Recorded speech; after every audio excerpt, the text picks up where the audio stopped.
Hey everyone, I'm Joel Eschler, a producer from 2K Australia. Hi everyone, I'm James Lopez, producer at Gearbox Software. And we're here to show you a walkthrough of our E3 demo for Borderlands the Pre-Sequel. Hope you enjoy it. Alright, so we're actually going to be playing through as Wilhelm during this playthrough, and we're selecting his action skill now, which is his ability to spawn these two drones, Wolf and Saint. Wolf is an attacking drone, while Saint is more of a buffing regen drone.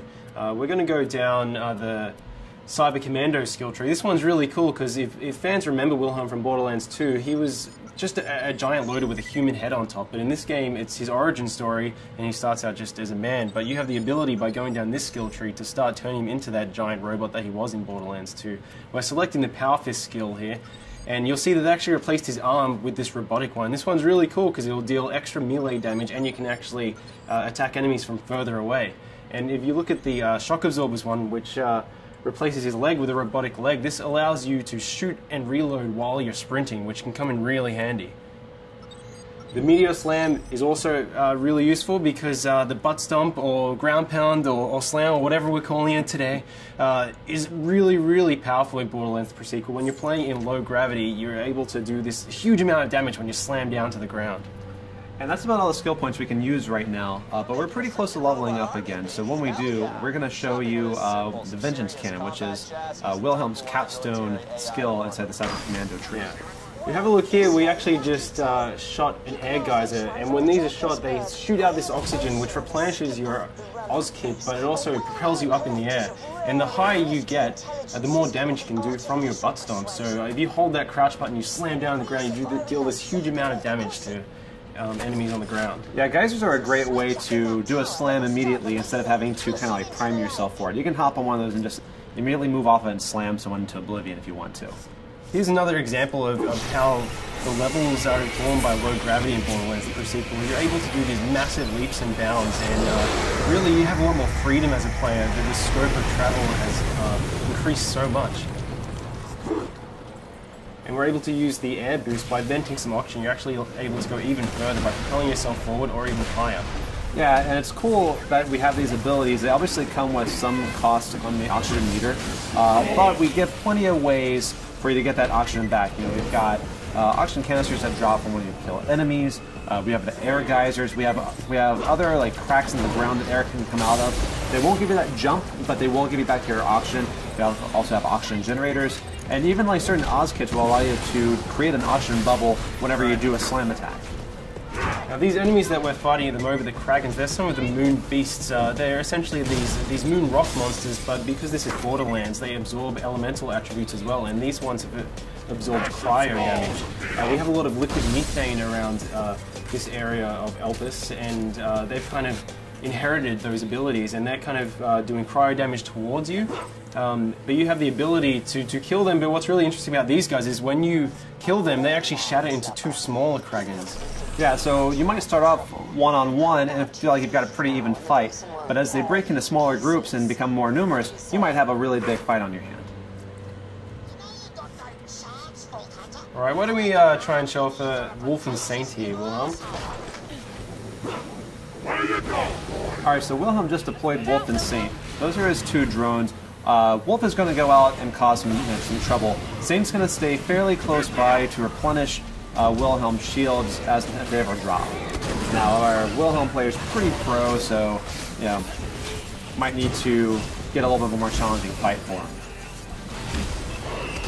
You can see these beautiful ice particles. With the new cryo element that we brought into the game, you can freeze and shatter any enemy, and depending on which angle you attack these guys from, they're actually going to float off into the low gravity in that direction. If you slam down an enemy while they're frozen, you're actually going to split them in half and watch their ice chunks float off. Yeah, that's really cool because the way that they shatter is always kind of customized to like whichever way you hit them. So it never really gets old. It's always different each time. It's really fun. Now, our current objective in this particular level is to redirect some liquid methane. We need to get to the Drakensburg, which is this derelict Dahl ship where we've been informed there's a military AI that we can use. Jack wants to build up this robot army. He needs this military AI to use it. So we're currently trying to redirect this methane to cool off a lava river.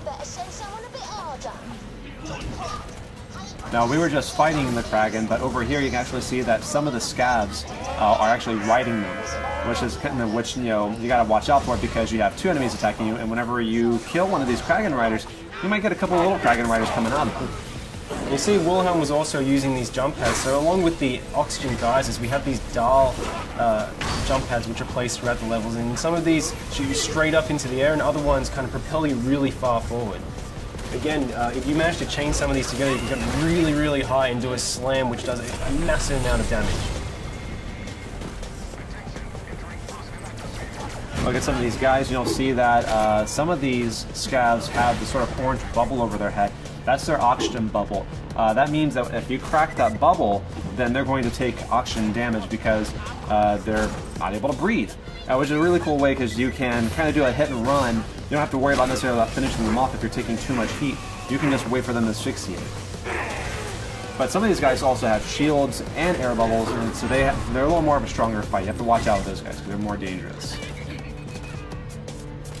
So you can see that's an example of one of the dialed jump pads which shoots you really far forward. And here we have some of the dialed jet fighters, and they're going to fly around and try and do a huge amount of damage to you. So Wilhelm is doing pretty well. Yeah, that was a spot-on hit. That was really good. Oh no, but you fell off the side. That's okay because we've got plenty of jump pads. We have a lot more verticality in Borderlands now than we ever did before. So there's not necessarily any one way to get to this objective. Really, all you have to do is just find either a jump pad or a way to jump from platform to platform. Yeah, something really great about the low oxygen, it allows you to traverse these maps really, really quickly. So because you can make these massive leaps and bounds and you have these jump pads, you're able to get from one end of the map very, very fast and really get an edge on enemies. Alright, now it looks like we just leveled up. So we're going to go and put that skill point in Vengeance Cannon. That's really interesting because if you take a certain amount of damage, Wilhelm responds with the Vengeance Cannon and can do a great amount of damage within a pretty generous period of time. You have about 30 seconds of action on this. It can come in really, really powerful when you're under the pump. Yeah. So you can see now we're actually redirecting this liquid methane, so we should be able to go over and try and freeze this lava lake.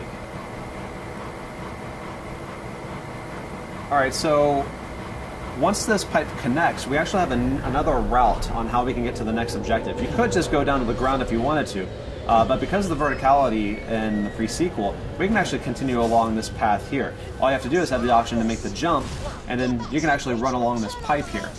So there's plenty of ways to explore this map and get to pretty much anywhere you need to get. Yeah, it's really cool as well. Our level designers have built the map so, especially when you're playing co-op, you can have each player, they can approach each of these sites from different angles. So we could have taken that pipe all the way along while Athena went down by the ground and went over to the by the jump pad.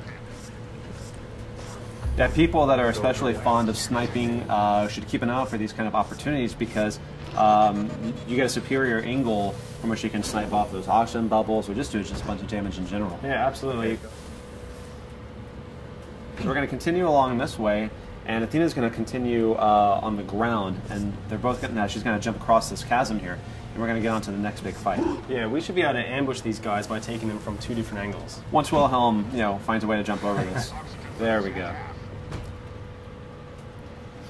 Alright, so in this area here, we've got some jetpack scavs. We also have some guys that are on foot. You actually see a scav that Athena just killed just flying off in the distance. And he'll go on like that for quite some time. Yeah, if he still has any life left in him, he's getting pretty beautiful. Oh, yeah. Awesome. Oh, no! Athena's down. Hey, Wilhelm, now why don't you go ahead and revive her using the oxygen? Yeah. So you kind of have these cool tactical decisions. You can revive your downed players faster with oxygen than if you just do it the normal way. But that obviously comes at a cost. But sometimes it's really good to get them in the fight faster. Beautiful. You can see we have these jetpack scavs, so all of the enemies on Lopez can take advantage of the low gravity just as much as you can. So if you're getting protection behind cover, they can actually jump over and stomp on you and invalidate your cover just like you can them. We really wanted this gravity system to go throughout every single feature in the game. We just did a pretty awesome butt stomp there. Yeah, that was solid. Here's some of our new vending machines that we're just kind of teasing as we run by them, but you can see more about them later on. All right, we're coming into the processing plant now.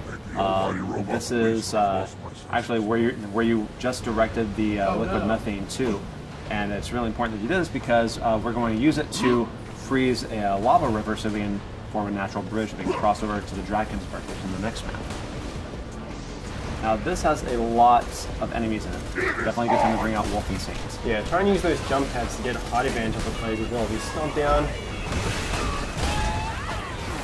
He just shocked that scav when he did that ground pound because of his because of the Oz kit that he has. It's really cool because each Oz kit can have a variety of features on it. Some of them will do your basic oxygen extension, but some also add elemental attacks. Some will create oxygen bubbles whenever you do a slam. There's a lot of layers to them because it's really important to us that our gear be relevant and offer some really cool stuff. Obviously, these sort of varieties are really important to us. Whenever we added the ice elemental, this also is represented across all gear items. So you've got it in shield, you've got it in grenade launch, you've got it in guns, and we also have lasers. Lasers support all the elementals, so we've added even more bazillions of gear. Yeah, you can see right here we have an ice laser. So we're able to shoot this beam, this kind of freeze ray, and then we can butt stomp and hopefully shatter this guy. Getting close. Nearly. Uh-oh. And the higher you get, the more damage you're going to do. So, very close. Can you just take out kill? Yeah, that's okay though. It's always next time. So it looks like we cleared out the enemies here. Let's try and get that methane onto the lava river. Sir, I've got my best people working. It is Borderlands though, so you always have to loot. That's right. Let's take all of them over. Who the hell is Ninja. that? That is the 10-year-old boy we hired to help us. You're fired, John. You can see the Drakensburg out there in the distance, so that's our objective. We want to get to this crashed Dahl ship to get this military AI. Once we get that military AI, Jack can put into the loaders, which up until this point have been useless. They're just construction bots, basically. But once we put the AI in them, we'll be able to weaponize the loaders and reclaim Helios, which is the moonshot facility. I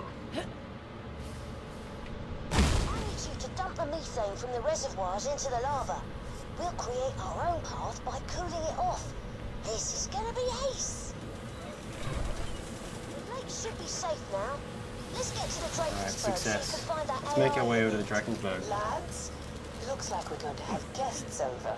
The kind the bosun wants dead as quickly as possible. Of course, what would Borderlands be without a bunch of big baddies to have to fight? Yep, they just get bigger and bigger. I really like that he's an ice dragon, but he also has lava inside of him. Yeah, I see that all the time. Yeah, it makes sense.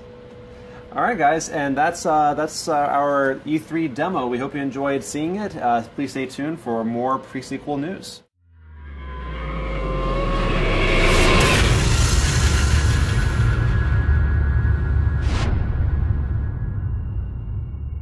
You coming?